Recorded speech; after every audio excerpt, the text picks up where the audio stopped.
a serious moment for a second. I know, right? But my auntie's in tonight. As I mentioned earlier. That's alright, you get to stay there. I'm not getting up on stage. Calm down. I might get Dino, but... so listen, my papa, which was her mother, father...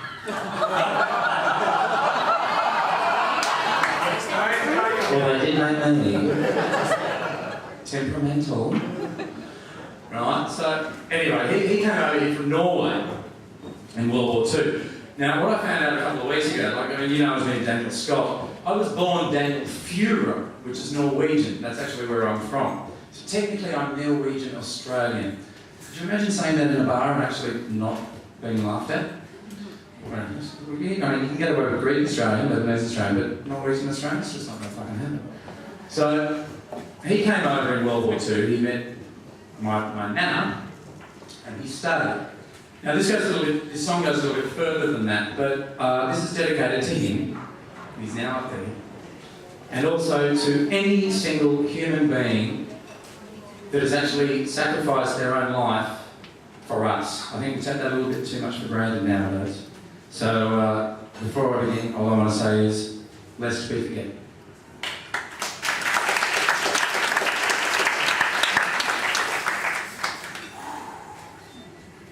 This is a heavy one.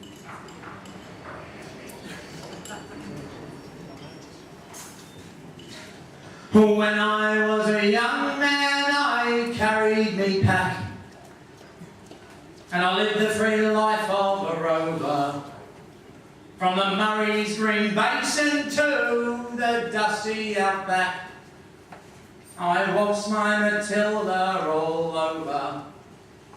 Then in 1915, dark and police said, son, there's no time for rambling, there's work to be done. So they gave me a tin hat and they gave me a gun. And they sent me right off to the war. And the band played waltzing Matilda as our ship pulled away from the quay. Amidst all the cheers, crowd waving and tears, we set off for Gallipoli. Now I remember that terrible day. Our blood soaked the sand and the water, and how in that hell that we called Suvla Bay, we were butchered like lambs to the slaughter. And Johnny Turkey was ready, he primed himself well. He chased us with bullets, he rained us with shells, and in 5 minutes flat, he blown us all to hell, and he blew us right back to Australia. But the band played waltzing Matilda as we stopped to bury our slain. We buried ours, and the Turks buried theirs. And we started all over again.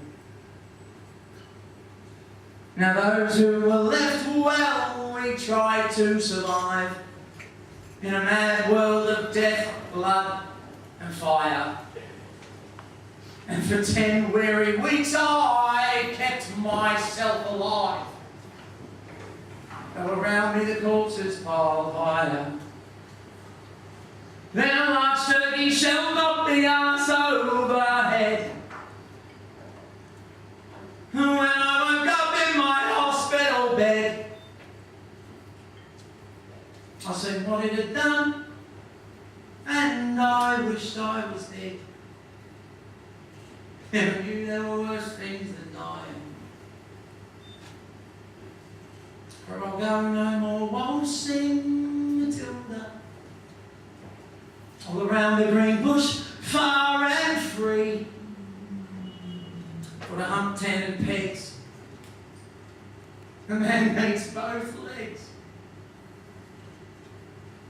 No more waltzing Matilda for me. So they collected the wounded, the crippled and maimed, and they shipped us right back to Australia. The legless,